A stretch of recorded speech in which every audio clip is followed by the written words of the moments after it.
Olá para você, que está vendo esse vídeo, que é uma apresentação da atividade de fixação com o tema Aspectos Legais e Empresariais do Comércio Local, aqui do Instituto Federal de Educação, Ciência e Tecnologia de Rondônia, Campus Porto Velho, Zona Norte, Polo de Governador Jorge Teixeira, curso de CST em Gestão Comercial EAD. E eu sou Márcio Monfardini, aluno do curso. Olá para todos, eu sou Patrícia Lopes, aluno do curso CST em Gestão Comercial. O que é empresário? Segundo o artigo 966 do Código Civil, considera-se empresário o sujeito que exerce profissionalmente atividade econômica para a produção ou circulação de bens e serviços, ou seja, aquele que está legalmente registrado, sendo titular de direitos e deveres, fazendo com que pertença ao perfil subjetivo, que é um dos perfis que compõem uma empresa. Na sociedade, os sócios não são considerados empresários, pois o empresário é a sociedade, ou seja, empresário coletivo. Empresário individual. O empresário individual é aquele que assume riscos por conta própria e responsabilidade pelas dívidas é ilimitada. Sendo assim, se não quitar a dívida da empresa, os bens pessoais poderão ser atingidos sem nenhuma intervenção judicial. E do mesmo modo, se o débito pertencer à pessoa física, pois não existe nenhuma separação. É igualado à pessoa jurídica apenas para fins tributários, sendo que na legislação do Código Civil seu tratamento é como pessoa física. O seu registro é feito na junta comercial da região ou do seu município. É obrigatória a sua inscrição de empresário no registro de empresas mercantis. Empresário individual, que novamente. Suas obrigações são: registro do nome empresarial, pois é incluído como o mais importante por ser a forma de identificá-lo. Registro dos contratos e estatutos da constituição da empresa. No caso, os estatutos são as normas de funcionamento e organização da empresa. Registro dos livros comerciais. É o registro das atividades mercantis e os seus dados possibilitam analisar se a empresa está no rumo certo ou se alguma coisa precisa ser mudada ou replanejada. E todos seus atos devem ser registrados na junta comercial. A principal diferença entre MEI, ME e EPP que podemos citar é a renda bruta anual. Microempreendedor individual, que é até R$ 81 mil. Microempresa até 360 mil. Empresa de pequeno porte, 360 mil a 4 milhões e 800. O Simples Nacional aumentou o limite de um EPP para 4 milhões e 800 mil, para efeito de cobrança do ICMS, Imposto sobre Circulação de Mercadorias e Serviços, e do ISS, Imposto sobre Serviços. Continua o limite de 3 milhões e 600 mil, ou seja, para o recolhimento desses dois impostos, a cobrança será igual a outra empresa que não é optante pelo regime se acaso ultrapassar o valor estipulado. Outra diferença que podemos citar é em relação ao número de empregados. O MEI é permitido ter um empregado que receba o salário mínimo ou piso salarial da classe. A ME pode ter até 19 no segmento da indústria e até 9 no setor de comércio e serviços. A EPP pode ter de 20 a 99 funcionários no setor da indústria e de 10 a 49 no de comércio e serviços. O MEI paga apenas 3 impostos e a EPP-ME paga 8 impostos e a porcentagem das alíquotas variam de acordo com seu rendimento anual. Fundamentação legal do microempreendedor individual, MEI. O microempreendedor é uma modalidade prevista na Lei Complementar 123/2006, artigo 18e, parágrafo 30. Trata-se de uma empresa individual que possui responsabilidade ilimitada.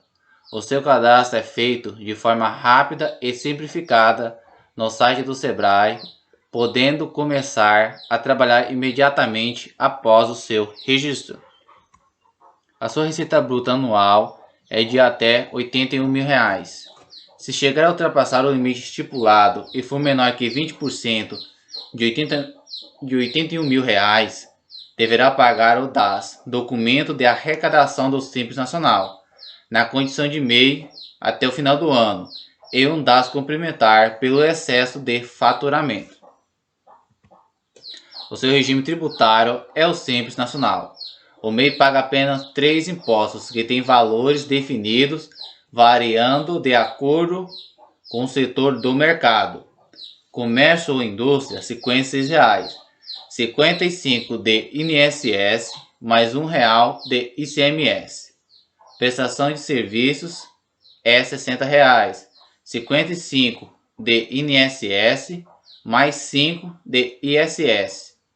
Comércios e serviços é R$ 61, 55 de INSS, mais 1 de ICMS e mais 5 de ISS.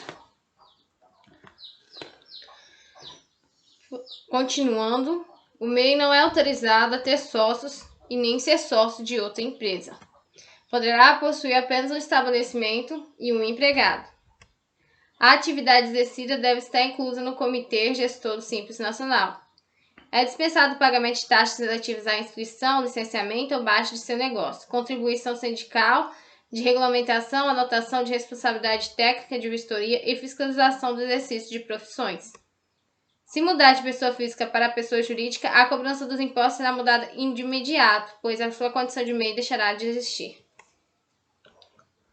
Agora, fundamentação legal da microempresa.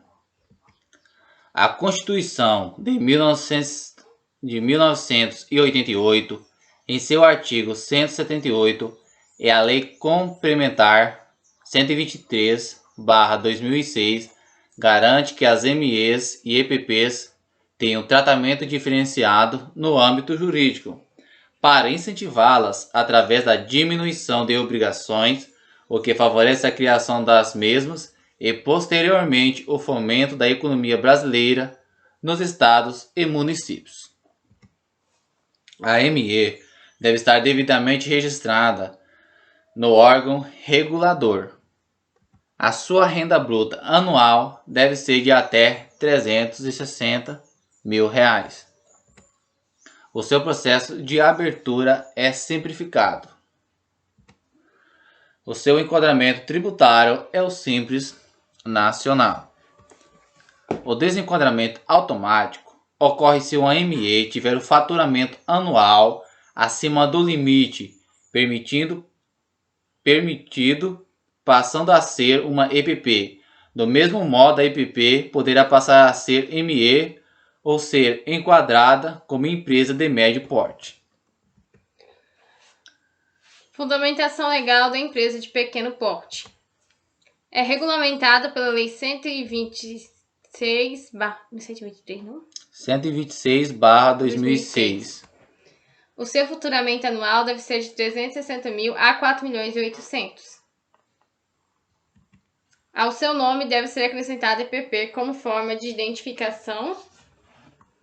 Os órgãos que oferecem assistência às MPS são o Comitê Gestor do Simples Nacional, o Fórum Permanente de Microempresas e Empresas de Pequeno Porte e o Comitê para a Gestão da Rede Nacional para a Simplificação do Registro e da Agilização de Empresas e Negócios. O recolhimento de impostos é através do Simples Nacional. A fiscalização tem o objetivo de orientar sobre consertar algum erro. Entretanto, se a atividade oferecer risco elevado, poderá ser fechada imediatamente. Não pode participar de uma MP. Pessoa jurídica com sede no exterior, cujo o capital participe pessoa física que seja inscrita como empresário, se a sua receita global ultrapassar o faturamento da EPP, cujo titular participe de mais de 10% de outra empresa que ultrapasse o faturamento anual da EPP, cujo sócio seja equipado a outra pessoa jurídica com fins lucrativos. Não pode ser considerada MPE se for constituída sob forma de cooperativa. Não pode exercer atividade empresarial. Funcionários públicos, militares, no exercício da atividade, cônsules, que são agentes oficiais que representam a nação em território estrangeiro, médico na atividade de farmácia, falido, estrangeiros que não residem no país. Estes não são proibidos de ingressarem à sociedade, porém não pode exercer o cargo de gerência.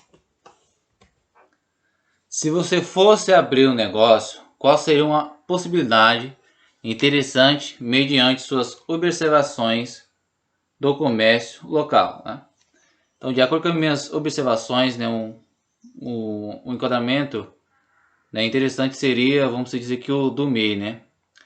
Pois o município de Governador Jorge Teixeira, que tem apenas um único distrito, que é o de Colina Verde, né, que acarreta na divisão do comércio local, tendo em vista que a sua população é inferior a 20 mil pessoas, né, o que traz uma limitação para exercer atividades que demandem maior capital.